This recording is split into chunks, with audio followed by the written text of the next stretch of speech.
Dalam masa penantian, maka adalah kewajiban kita untuk bersaksi. Dan kesaksian yang harus kita bawakan adalah tentang rencana keselamatan, tentang kemuliaan pada saat kedatangannya yang kedua kali, dan puncaknya pada saat ciptaan baru. Nah, apa sebenarnya latar belakang dari Mazmur ini? Mazmur ini dipercaya ditulis oleh Daud ketika dia menjadi buronan. Apa pelajaran dan maksud anak yang disapih dalam Mazmur 131 ayatnya yang kedua? Ada beberapa pelajaran tentang maksud anak yang disapih dari metafora di dalam Mazmur 131 ayatnya yang kedua.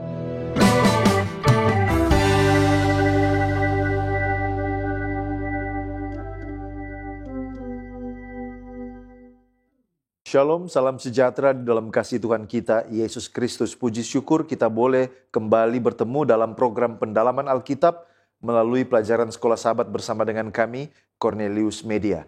Saya Pendeta Edward Taliwongso, ditemani oleh Pendeta Felix Gosal dan Pendeta Widodo Purwanto. Kita sudah tiba di pelajaran yang ke-13, yaitu dengan tema Nantikanlah Tuhan. Sebelum kita masuk lebih dalam, mari kita tunduk kepala dan kita berdoa. Bapa di sorga, kami sangat membutuhkan pertolongan-Mu ketika kami akan mempelajari firman Tuhan. Terangi hati dan pikiran kami, berikan kepada kami hikmat untuk tetap percaya di dalam penantian kami akan Tuhan. Di dalam nama Yesus Kristus kami sudah berdoa. Amin. Kembali lagi kami mengingatkan bahwa program ini terbagi di dalam 4 bagian. Yang pertama kita akan melihat dasar Alkitabiah, pelajaran sepanjang pekan ini. Yang kedua, kita mencoba menggali makna dari ayat inti yang dipilih oleh penulis pelajaran Sekolah Sahabat. Lalu kemudian kita akan melihat pertanyaan yang muncul dari hari ke hari. Dan yang paling akhir, kita tiba kepada bagian aplikasi. Mari kita lihat bagian yang pertama, dasar Alkitabiah pelajaran sepanjang pekan ini. Yang pertama ada Mazmur 27 ayat 14. Ini merupakan ajakan untuk menunggu pada Tuhan dengan penuh keberanian dan juga dengan penuh kesabaran. Lalu kemudian Roma 8 ayat 18 sampai 25 menyatakan bahwa penderitaan sementara yang kita alami tidak sebanding dengan kemuliaan yang akan datang di surga nanti. Mazmur 131 adalah pengakuan rendah hati dan ketenangan berada di hadapan Allah. Kemudian Matius 18 ayat 3 menyatakan pentingnya menjadi sederhana dan rendah hati untuk masuk ke dalam kerajaan sorga. Mazmur 126 adalah mazmur kegembiraan atas pemulihan Tuhan dan ada pengharapan walaupun di tengah penderitaan. Mazmur 92 adalah sebuah mazmur pujian oleh karena keadilan dan kebesaran Allah di dalam kehidupan pemazmur. Markus 16 ayat 1-8 ini adalah catatan kebangkitan Yesus Kristus dari kematian. Lalu kemudian ada 2 Petrus 1 ayat 9 menyatakan bahwa firman kenabian adalah terang di dalam kegelapan yang membimbing sampai Kristus datang kembali. Sekarang mari kita lihat pengertian judul Nantikanlah Tuhan. Apa dasar atau alasan mengapa kita harus menantikan Tuhan? Lalu hal-hal apa yang dapat kita harapkan kalau kita menantikan Tuhan? Kita harus menantikan Tuhan karena dalam menantikannya ini menunjukkan keyakinan dan kepercayaan kita kepadanya sebagai satu-satunya sumber kekuatan, perlindungan, dan bimbingan di dalam hidup kita. Yang kedua, dalam menantikan Tuhan, kita berharap bahwa kita akan memperoleh penghiburan, bimbingan, dan juga pemenuhan kebutuhan rohani kita, bahkan juga jasmani kita. Kita bisa melihat ini ada banyak dicatat, contohnya Yesaya 40 ayat 31, Mazmur 33 ayat 20, dan juga Mazmur 62 ayatnya yang kelima. Sampai kapan kita menantikan Tuhan? Kita harus menantikan Tuhan sepanjang hidup kita. Pengkhotbah 9 ayat 5 mengatakan bahwa kita sebagai orang yang hidup tahu bahwa suatu saat kita akan mati. Orang mati tidak tahu apa-apa. Itu sebabnya kita perlu tetap menantikan Tuhan selama kita hidup di dunia ini, karena sebuah kesadaran bahwa suatu saat nanti kita akan mengalami kematian sebagaimana yang dicatat di dalam Pengkhotbah 9 ayatnya yang kelima. Apa yang harus kita lakukan di dalam menantikan Tuhan? Penantian kita bukanlah penantian pasif, bermalas-malasan, atau tidak berbuat apa-apa. Dalam menantikan Tuhan, kita dipanggil untuk melakukan beberapa hal. Yang pertama, untuk memperkuat iman dan juga keberanian kita. Yesaya 40 ayat 31, Mazmur 27 ayat 14. Yang kedua, selama menantikan Tuhan, kita berdoa dan berkomunikasi dengan Dia. Mazmur 5 ayat 3, Mazmur 130 ayat 5 dan 6. Yang ketiga, selama kita menantikan Tuhan, kita menyembah dan memuji Dia. Mazmur 33 ayat 20 sampai 22, Mazmur 62 ayat 5 sampai 8. Yang keempat, selama menantikan Dia, kita tetap setia dan patuh kepada firman-Nya. Mazmur 119 ayat 166 dan Yesaya 26 ayat 89. Lalu kemudian selama menantikan Tuhan, kita melayani Dia dengan tulus dan mengikuti kehendak-Nya. Yesaya 25 ayat 9, Lukas 12 ayat 35 sampai 37. Demikianlah cara terbaik bagi kita untuk menantikan Tuhan. Baik, terima kasih pendeta. Kita tiba pada ayat inti kita. Ayat inti pelajaran sekolah sahabat kita pekan ini terambil dari Mazmur pasal 27 ayatnya yang ke-14. Mazmur pasal 27 ayat 14, di sana Alkitab mengatakan, nantikanlah Tuhan, kuatkanlah dan teguhkanlah hatimu, ya nantikanlah Tuhan. Mari kita lihat siapa penulis dari Mazmur ini. Menurut Bible Commentary Gereja Masjid Advent Hari ke-7, volume 3, halaman 695, di sana mengatakan bahwa Daud adalah penulis Mazmur ini. Dan kemudian kalau kita lihat dari Alkitab itu sendiri, di sana jelas bahwa Mazmur ini adalah dari Daud. Dan apa perikop dan juga latar belakang dari Mazmur pasal 27 ini? Lembaga Alkitab Indonesia memberi judul perikop ini sebagai aman dalam perlindungan Allah. Sedangkan English Standard Version memberi judul dari Mazmur ini adalah Tuhan adalah terangku dan penyelamatku. Kemudian New King James Version memberi judul bahwa Mazmur ini adalah pernyataan iman yang penuh semangat. Dan kemudian New American Standard Bible memberikan judul Mazmur kepercayaan tanpa rasa takut di dalam Tuhan. Nah, apa sebenarnya latar belakang dari Mazmur ini? Mazmur ini dipercaya ditulis oleh Daud ketika dia menjadi buronan. Pena inspirasi di dalam Education halaman 164 mengatakan bahwa pada saat itu Daud menjadi buronan yang diburu dan saat itu dia berlindung di batu-batu di dalam goa-goa yang ada di dalam padang gurun.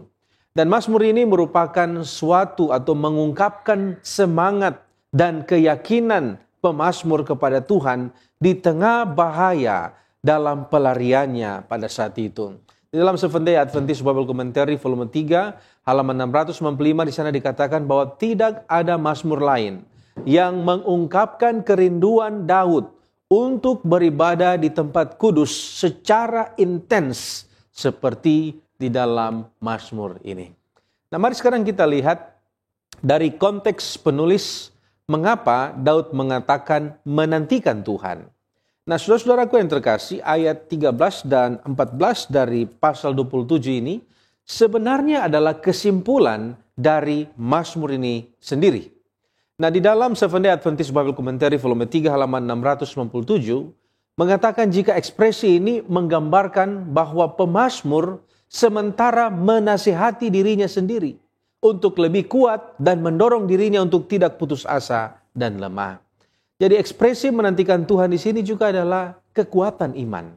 Weiser mengatakan bahwa di sini iman adalah kekuatan yang memampukan umat beriman untuk menanggung ketegangan antara penderitaan saat ini dan juga pembebasannya di masa yang akan datang dari penderitaan tersebut.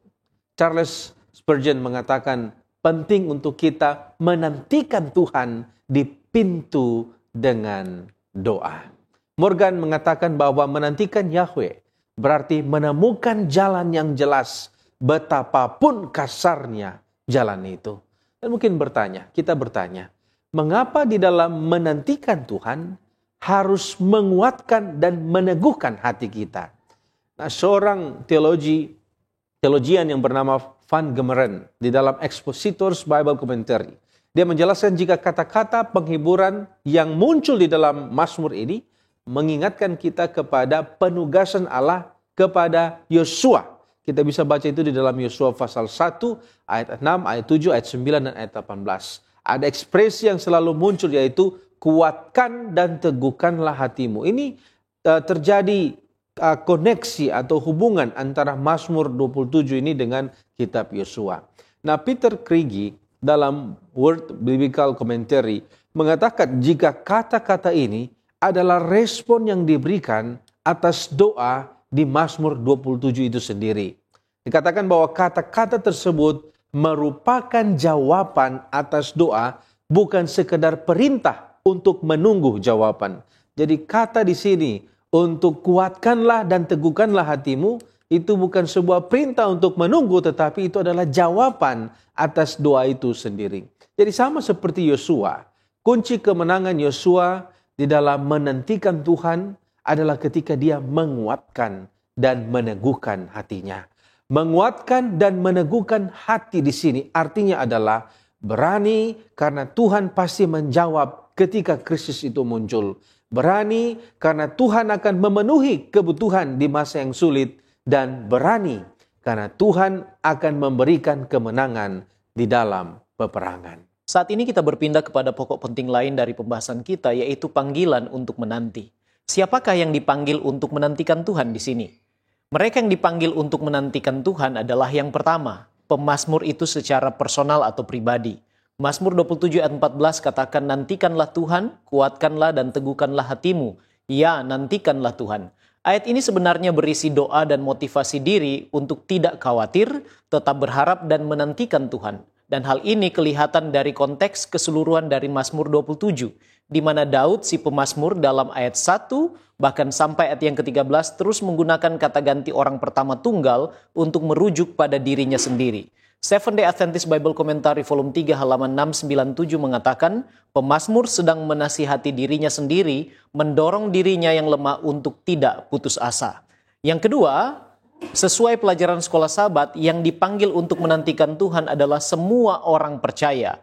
Seventh-day Adventist Bible Commentary volume 3 halaman 691 mengatakan bahwa pemazmur juga menyertakan semua orang percaya dalam menantikan Tuhan. Mazmur 37 ayat 9b katakan, tetapi orang-orang yang menanti-nantikan Tuhan akan mewarisi negeri. Orang-orang ini adalah orang-orang percaya atau boleh kita katakan umat Tuhan. Dan yang ketiga, dalam konteks Roma 8 ayat 19, panggilan untuk menantikan Tuhan adalah juga bagi semua makhluk. Dikatakan di ayat tersebut, sebab dengan sangat rindu seluruh makhluk menantikan saat anak-anak Allah dinyatakan.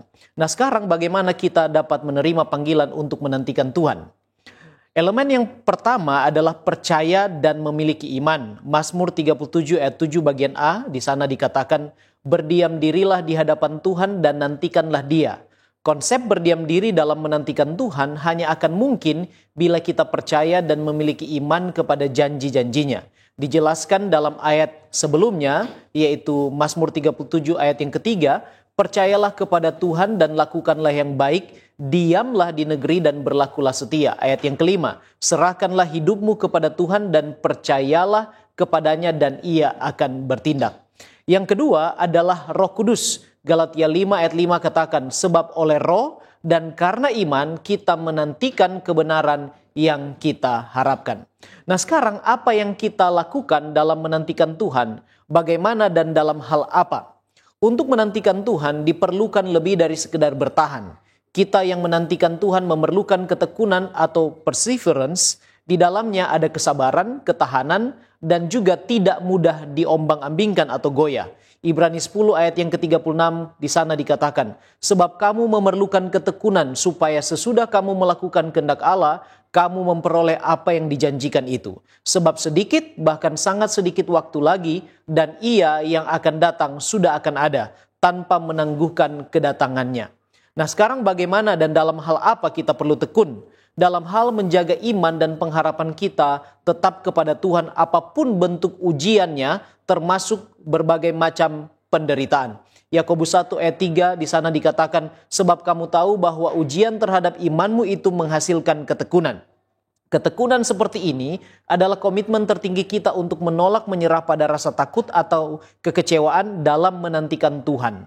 Tahu dengan pasti bahwa Allah itu setia dan mereka yang menantikan Dia dapat mempercayai bahwa bila kita menyerahkan pergumulan kita kepada Tuhan, Dia akan melakukan segala sesuatu untuk kebaikan kita. Ini prinsip yang dicatat di dalam Roma 8 ayat yang ke-28.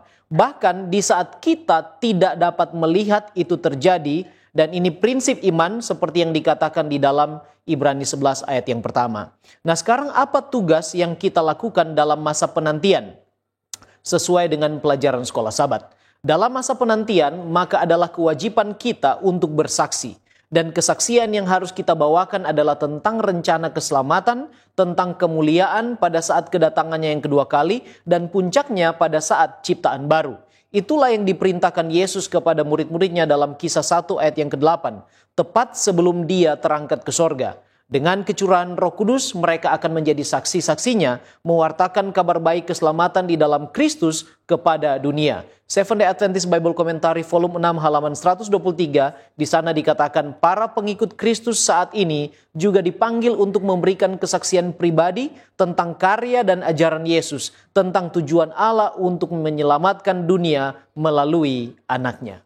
Baik, terima kasih pendeta. Sekarang kita mencoba memahami frase ketenangan anak yang disapih. Apa pelajaran dan maksud anak yang disapih dalam Mazmur 131 ayatnya yang kedua? Nah, dalam pelajaran sekolah Sabat, maka ada beberapa pelajaran tentang maksud anak yang disapih dari metafora di dalam Mazmur 131 ayatnya yang kedua. Minimal ada beberapa pelajaran. Anak yang disapih artinya ketekunan dalam mencari ketenangan. Seperti anak yang disapih yang berada dekat dengan ibunya, kita diajarkan untuk mencari ketenangan dan keberadaan di dalam pelukan Tuhan. Lalu kemudian, ini artinya menyapih dari ambisi dan kesombongan. Proses penyapihan dari ambisi dan kesombongan yang tidak penting membawa kita kepada kedewasaan rohani. Diingatkan bahwa dekat dengan Tuhan membuat kita membedakan mana hal yang paling penting dan mana hal yang tidak penting. Mana hal yang mendukung kerohanian kita dan mana yang hanya mendukung atau memenuhi ambisi dan kesombongan kita secara pribadi. Yang ketiga, menyapih artinya penerimaan makanan padat. Allah mengarahkan kita menuju kepada kedewasaan iman dengan memberikan kepada kita makanan padat, yaitu kehendaknya, firman-Nya, dan juga bagaimana kita dapat memenuhi pekerjaan yang ditugaskannya kepada kita. Lalu yang keempat, artinya kebenaran firman Tuhan. Kehidupan orang percaya seperti anak kecil yang digambarkan dalam Mazmur 131 menunjukkan kepada kita pentingnya memiliki iman yang matang, yang telah diuji oleh kesulitan hidup dan memperkuat keyakinan bahwa Allah itu setia kepada firman-Nya. Dengan demikian, penyapihan anak yang disebutkan dalam Mazmur 131 ayat 2 adalah sebuah proses rohani di mana kita belajar untuk menemukan ketenangan, kedewasaan iman, dan ketaatan kepada kebenaran firman Allah. Dalam menantikan Tuhan sesuai pelajaran sekolah Sabat, perlu terjadi reformasi untuk menjadi seperti seorang anak. Nah, yang menjadi pertanyaan, mengapa kita harus menjadi sama seperti anak kecil, bertobat seperti anak kecil? Sesungguhnya ada beberapa kualitas yang ada pada anak kecil yang ditekankan oleh Yesus. Michael Wilkins dalam NIV Application Commentary halaman 613 Kitab Matius mengatakan bahwa kerendahan hati seorang anak adalah ketidakmampuan untuk memajukan perjuangannya sendiri tanpa bantuan dan sumber daya dari orang tua. Namun, Yesus merayakan kerendahan hati yang berasal dari kelemahan, ketidakberdayaan, dan kerentanan seorang anak. Anak benar-benar tidak dapat melakukan apapun untuk dirinya sendiri dan akan mati jika dibiarkan sendiri. Kerendahan hati seperti inilah yang Yesus gunakan sebagai alat bantu visual untuk membandingkan bentuk kebesaran dunia dengan kebesaran kerajaan sorga. Dalam cara yang sama, Ellen White dalam buku The Desire of Ages halaman 437 mengomentari ayat ini.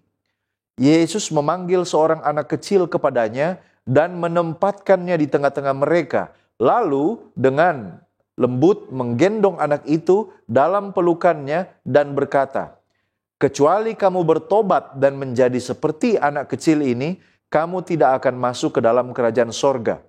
Kesederhanaan, sikap tidak mementingkan diri sendiri, dan kasih yang tulus dari seorang anak kecil adalah sifat-sifat yang dihargai oleh sorga.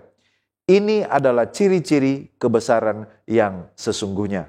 Baik, terima kasih pendeta. Kita masuk pada pokok pembahasan mengenai bawa berkas-berkasnya. Nah, di dalam konteks pelajaran sekolah Sabat, sebenarnya apa pengertian dan maksud dari berkas-berkas ini, dan dibawa kemana berkas-berkas ini? Nah, saudara-saudaraku, di dalam konteks sekolah Sabat kita, berkas-berkas yang dimaksudkan mencakup dua hal. Yang pertama, berkas-berkas di dalam konteks ini menunjukkan kepada hasil panen dari tahun pertanian bangsa Israel.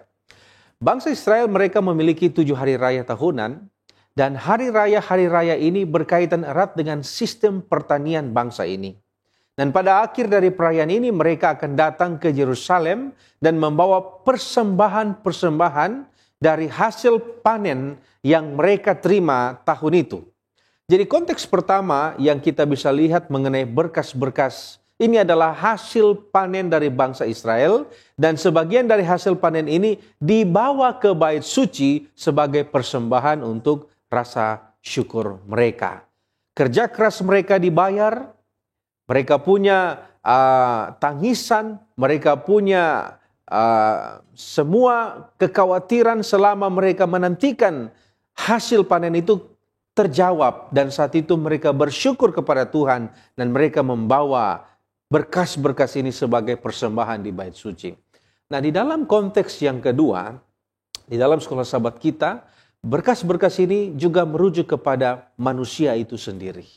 Hasil panen ini menunjukkan kepada jiwa-jiwa yang telah dimenangkan. Artinya di sini adalah jiwa-jiwa yang menang di dalam pencobaan, jiwa-jiwa yang diselamatkan, yang menjadi berkas-berkas dan dibawa ke dalam kerajaan surga.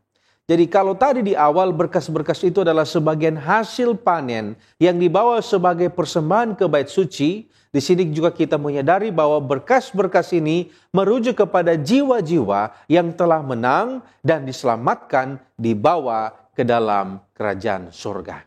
Kalau begitu, apa rahasia agar kita boleh lepas dari kesusahan dan berhasil sesuai dengan Mazmur pasal 126? Kita boleh bersorak-sorai membawa berkas-berkasnya. Nah, saudara-saudaraku yang terkasih, Mazmur pasal 126 ini adalah Mazmur sukacita. Mengapa mereka bersukacita? Mereka bersukacita karena mereka telah kembali dari pembuangan di Babel. Oleh karena itu, ekspresi dikatakan di sana mereka merasa seperti mimpi. Nah, mereka adalah tawanan-tawanan. Mereka mengalami kesusahan di Babylon. Dan kembali ke Yerusalem artinya mereka boleh lepas dari kesusahan-kesusahan itu. Dari Mazmur ini kita mendapatkan ada 3 rahasia agar kita boleh berhasil. Yang pertama, penting untuk memiliki iman kepada janji Tuhan. Van Gemeren mengatakan bahwa orang-orang tawanan mereka tahu tentang janji-janji pemulihan.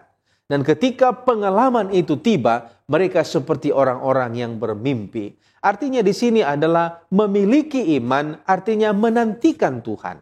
Mereka tetap percaya kepada janji Tuhan bahwa di tengah kesulitan akan ada pemulihan, akan ada restorasi, mereka akan kembali ke Yerusalem. Kunci yang kedua adalah sukacita. Luther mengatakan, kita harus membangkitkan diri kita sendiri dengan sukacita. Injil tidak lain adalah sukacita. Sukacita itu berkaitan dengan para tawanan. Mereka harus ditanamkan rasa sukacita. Nah, salah satu rahasia agar menang ketika mereka saat itu dalam tawanan adalah mereka diajar untuk bersukacita. Mazmur ini adalah mazmur untuk mengangkat sukacita. Sukacita, jangan mereka cemberut, jangan lagi mereka bersungut-sungut, tetapi mereka harus bersukacita oleh karena janji Tuhan akan digenapi. Dan rahasia yang ketiga adalah doa dan kerja keras. Van Gemeren kembali mengatakan bahwa umat tidak boleh hanya duduk berpangku tangan, menunggu Tuhan datang. Mereka harus pergi, menabur, dan berdoa. Artinya di sini adalah kita harus melakukan tindakan. Menantikan Tuhan di sini bukan berarti kita hanya duduk, diam, dan tidak melakukan apa-apa. Tetapi menantikan Tuhan adalah kita tetap bekerja, melayani Tuhan, menolong sesama, dan melakukan apa yang dapat kita lakukan sambil kita menantikan Tuhan datang dalam kehidupan kita. Terima kasih pendeta. Sekarang kita membahas tentang menunggu dalam perhentian Sabat Tuhan. Nah, apa pengertian Sabat Tuhan dalam konteks pelajaran sekolah Sabat, khususnya dari Mazmur pasal yang ke-92? Aspek pertama dari pengertian Sabat menurut Mazmur 92 adalah peringatan tentang penciptaan. Mazmur 92 ayat 5 dan 6 menyinggung tentang pekerjaan dan karya tangan Tuhan. Dikatakan di sana, sebab telah kau buat aku bersukacita ya Tuhan, dengan pekerjaanmu karena perbuatan tanganmu aku bersorak-sorai. Betapa besarnya pekerjaan-pekerjaanmu ya Tuhan, dan sangat dalam rancangan-rancanganmu. Dan ini sesuai dengan Keluaran pasal 20 ayat 8 sampai dengan ayat yang ke-11. Aspek yang kedua dari pengertian Sabat menurut Mazmur 92 adalah peringatan akan kemenangan terhadap musuh dan juga penebusan dari kejahatan dan dosa. Mazmur 92 ayat 10 dan 11 di sana dikatakan, sebab sesungguhnya musuhmu ya Tuhan, sebab sesungguhnya musuhmu akan binasa, semua orang yang melakukan kejahatan akan dicerai-beraikan. Tetapi kau tinggikan tandukku seperti tanduk banteng, aku dituangi dengan minyak baru. Pengertian ini sesuai dengan konsep Sabat dan penebusan dalam Ulangan 5 ayat 12 sampai dengan ayat yang ke-15. Nah, apa yang dilakukan saat Sabat Tuhan sesuai dengan konteks pelajaran sekolah Sabat? Yang pertama, yang dilakukan adalah memuji Allah. Mazmur 92 ayat yang kedua adalah baik untuk menyanyikan syukur kepada Tuhan dan untuk menyanyikan mazmur bagi namamu ya yang maha tinggi. Yang kedua, perlu memberitakan tentang Tuhan pada waktu saat Sabat. Mazmur 92 ayat yang ketiga, untuk memberitakan kasih setiamu di waktu pagi dan kesetiaanmu di waktu malam. Ayat yang ke-16, untuk memberitakan bahwa Tuhan itu benar, bahwa ia gunung batuku dan tidak ada kecurangan padanya. Dan yang ketiga adalah konsekrasi atau pengabdian dan juga pengudusan. Mazmur 92 ayat yang ke-11 bagian B, aku dituangi dengan minyak baru. Ekspresi ini menunjukkan adanya pengurapan dengan minyak yang melambangkan pengudusan dan pentabisan. Artinya pemazmur ingin menyampaikan pembaharuan pengabdian hidupnya untuk melayani Allah sebagai hamba Tuhan dan untuk mempersembahkan dirinya sebagai persembahan yang hidup kepada Tuhan pada hari Sabat. Andrews Study Bible halaman 741 mengatakan bahwa Sabat adalah waktu untuk menyatakan keadilan dan kekudusan Tuhan serta waktu untuk menceritakan pengalaman pribadi tentang Tuhan yang menjadi batu karang saya atau kita. Sabat adalah perayaan penebusan tentang apa yang telah Tuhan lakukan bagi kita. Nah, sekarang apa manfaat dan tujuan Sabat dalam menantikan Tuhan? Ibrani pasal 4 ayat 9, ayat ini mengatakan, jadi masih tersedia suatu hari perhentian, hari ke-7 bagi umat Allah. Kata-kata ini memotivasi umat Allah untuk tetap melihat ke depan kepada penggenapan janji-janji Allah. Dan Sabat memberdayakan umat Allah untuk dengan penuh kepercayaan menantikan Tuhan untuk menggenapi semua janji perjanjiannya. Mengapa? Karena Sabat sebenarnya adalah tanda Tuhan menguduskan umatnya menurut Keluaran 31 ayat 3 dan juga merupakan tanda perjanjian kekal Tuhan Allah dengan umatnya menurut Yehezkiel 20 ayat yang ke-20. Inilah yang digambarkan dalam Mazmur 92 ayat 13 dan 14. Orang benar akan bertunas seperti pohon korma, akan tumbuh subur seperti pohon aras di Libanon. Mereka yang ditanam di bait Tuhan akan bertunas di pelataran Allah kita. Dalam setiap perayaan Sabat, umat Allah memandang kepada kesetiaan Allah dalam memenuhi setiap janjinya bahkan sampai kedatangan Kristus yang kedua kali. Sabat memotivasi kita untuk tetap menantikan Tuhan. Janji Tuhan di dalam Yesaya 58 ayat 13 dan 14. Apabila engkau tidak menginjak-injak hukum Sabat dan tidak melakukan urusanmu pada hari kudusku. Apabila engkau menyebutkan hari Sabat hari kenikmatan, dan hari kudus Tuhan hari yang mulia, apabila engkau menghormatinya dengan tidak menjalankan segala acaramu dan dengan tidak mengurus urusanmu atau berkata omong kosong, maka janji Tuhan, engkau akan bersenang-senang karena Tuhan, dan aku akan membuat engkau melintasi puncak bukit-bukit di bumi dengan kendaraan kemenangan. Aku akan memberi makan engkau dari milik pusaka Yakub bapa leluhurmu, sebab mulut Tuhanlah yang mengatakannya. Selanjutnya kita akan mempelajari makna dari sukacita datang di pagi hari. Apa pengertian dan maksud pagi hari itu?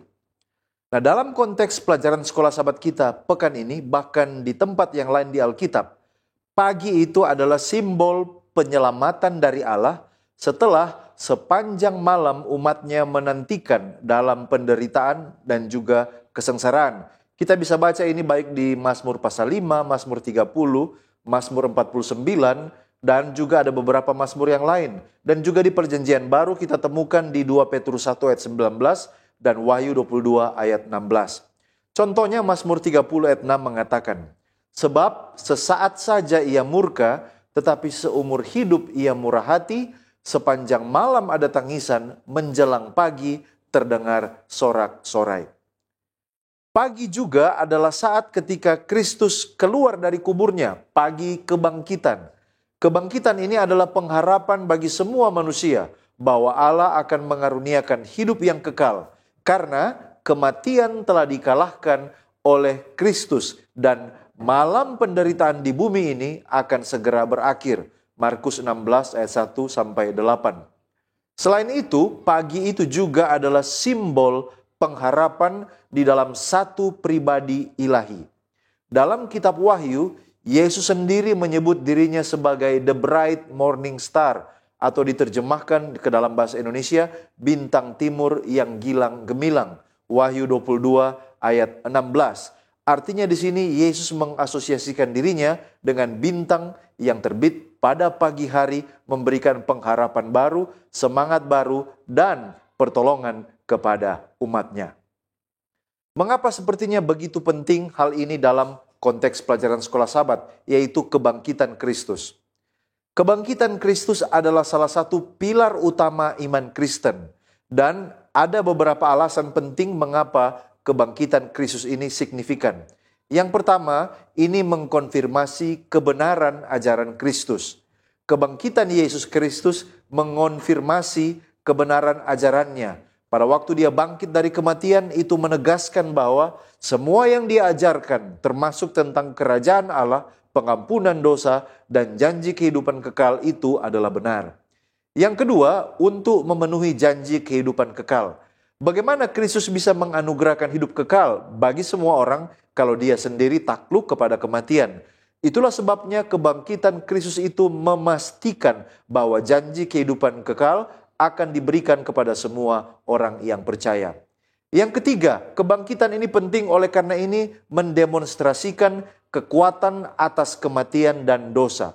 Bagi umat Kristen, kebangkitan Kristus adalah bukti kuat bahwa kematian bukanlah akhir dan dosa telah dikalahkan. Yang keempat, kebangkitan adalah dasar harapan bagi orang Kristen. Oleh karena kebangkitan ini menawarkan jaminan akan bantuan pertolongan Tuhan dalam hidup kita saat ini dan juga dalam hidup yang akan datang. Lalu yang kelima, kebangkitan memungkinkan hadirnya Roh Kudus. Setelah kebangkitannya, Yesus Kristus menjanjikan pengutusan Roh Kudus kepada para pengikutnya. Apa yang Yesus dapat bantu kita sementara kita menantikan Tuhan? Kalau kita baca di dalam Alkitab, dekat sebelum meninggalkan murid-muridnya, Yesus menjanjikan Roh Kudus sebagai penolong murid-muridnya di dalam penantian mereka. Kita bisa baca ini dalam Yohanes 14 ayat 14 sampai 15. Di sana dia katakan bahwa aku akan minta kepada Bapa dan dia akan memberikan kepadamu penolong yang lain supaya ia menyertai kamu selama-lamanya. Roh Kudus ini juga sebagai penolong orang percaya dalam kelemahan dan keterbatasan mereka. Roma 8 ayat 24 sampai 27. Demikian juga Roh membantu kita dalam kelemahan kita, sebab kita tidak tahu bagaimana sebenarnya harus berdoa. Jadi bantuan yang Yesus berikan sementara umatnya menanti, sementara umatnya mengharapkan pagi kebangkitan atau pagi kedatangannya yang kedua kali, yaitu karunia Allah Roh Kudus untuk menguatkan orang percaya di dalam kelemahan dan keterbatasan mereka. Pertanyaan yang terpenting, bagaimana supaya saudara dan saya, kita semua dapat juga dibangkitkan pada pagi yang cerah itu seperti Yesus? Yang pertama, kita perlu memastikan bahwa kita akan dibangkitkan pada waktu yang benar. Oleh karena di dalam kitab Wahyu ada dua jenis kebangkitan. Wahyu 20 ayat 6, kebangkitan yang pertama artinya bagi orang-orang yang diselamatkan. Sementara di Wahyu 20 ayat 14-15, itulah kematian yang kedua. Artinya ada juga orang yang akan dibangkitkan, tetapi mereka justru akan dibinasakan.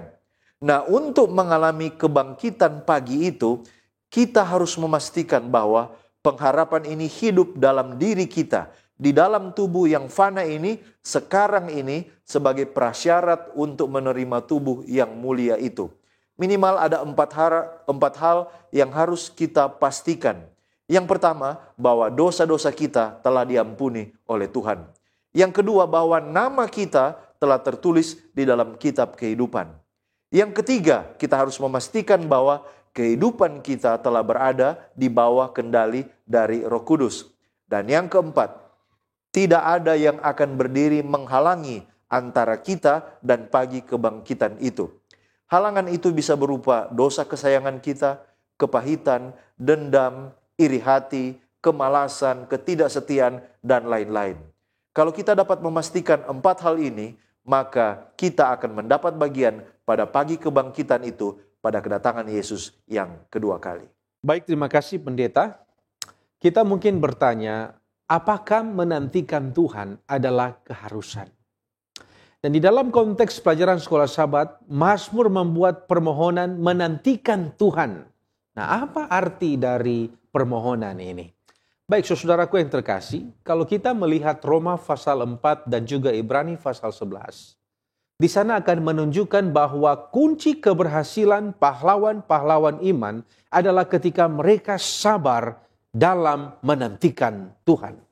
Alkitab memberi peringatan akan bahayanya orang yang tidak sabar menantikan Tuhan.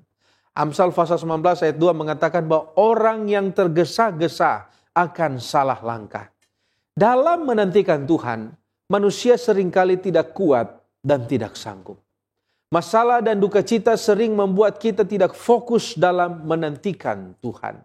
Oleh karena itu di dalam hal ini, Mazmur memberikan kita contoh. Jika perlu kita meminta kesabaran, kita perlu meminta iman, kita perlu meminta harapan di dalam menantikan Tuhan. Kita tidak bisa menantikan Tuhan dengan kekuatan kita sendiri. Kita membutuhkan kuasa dari Tuhan. Kita membutuhkan Yesus yang memampukan kita untuk menantikan Tuhan datang. Kalau begitu muncul pertanyaan, sampai kapan Tuhan akan datang? Saudara yang terkasih, di dalam kitab Matius pasal 24, demikian juga kitab Daniel, kitab Wahyu, ini semua telah menjelaskan kepada kita bahwa akhir sejarah dunia ini telah tiba di penghujung, atau kita sudah tiba di penghujung sejarah dunia ini. Semua tanda-tanda kedatangan sudah terjadi. Tetapi muncul pertanyaan, mengapa Tuhan belum juga datang? Ada banyak orang yang lelah menantikan kedatangan Tuhan. Sampai kapan Tuhan akan datang? Wahyu 3 ayat 11 mengatakan, Aku datang segera. 2 Petrus 3 ayat 9 mengatakan, Tuhan tidak lalai menepati janjinya. Sekalipun ada orang yang menganggapnya sebagai kelalaian. Tetapi ia sabar terhadap kamu, karena ia menghendaki supaya jangan ada yang binasa, melainkan supaya semua orang berbalik dan bertobat. Pena inspirasi di dalam In Heavenly Places, halaman 355, mengatakan bahwa kesabaran dalam menantikan Tuhan harus terlihat setiap hari. Tidak peduli kapan Yesus akan datang. Yesus katakan dia bisa saja datang hari ini. Oleh karena kedatangannya itu seperti pencuri. Oleh karena itu pentingnya kesabaran menantikan Tuhan terlihat di dalam kehidupan kita setiap hari.